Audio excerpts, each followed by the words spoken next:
ये हनुमान जी के भजन आप लोग को अच्छा लगे तो लाइक शेयर और सब्सक्राइब कीजिएगा। सागर के रहिया धैले, सागर के रहिया धैले, जाले हनुमान हो कि बीचे रहिया मिल गईले। सूरज भगवान हो कि बीचे रहिया मिल गईले।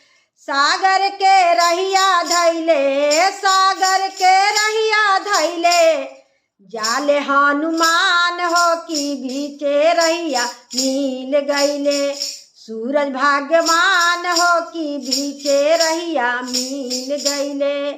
पूछ लगले सूरज देवा, पूछ लगले सूरज देवा, मानवा के बात हो कि कहाँ जाल हनुमाता।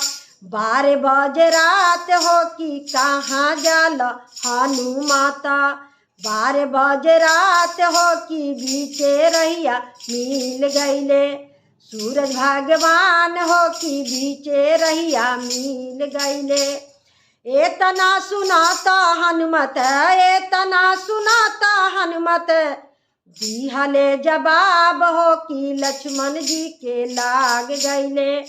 शक्ति के बाण हो कि लक्ष्मण जी के लाग गईले। शक्ति के बाण हो सजीवन बूटी लावे चलनी। पर्वत पहाड़ हो सजीवन बूटी लावे चलनी। पर्वत पहाड़ हो कि बीचे रहिया मिल गईले। सूरज भगवान हो कि बीचे रहिया मिल गईले। हाथ जोड़ी पैया परी, हाथ जोड़ी पैया परी, करिले गुहार हो कि करे चलनी सूरज देवा। राम जी के काम हो कि करे चलनी सूरज देवा। राम जी के काम हो कि करे चलनी सूरज देवा। राम जी के काम हो कि बीचे रहिया मिल गईले। सूरज भगवान हो कि बीचे रहिया मिल गईले। सूरज भगवान हो कि बीचे रहिया मिल गईले। जबले न लौटब सूरज, जबले न लौटब सूरज, करिहा जल बिहान हो सजीवन बूटी लावे चलनी। पर्वत पहाड़ हो सजीवन बूटी लावे चलनी।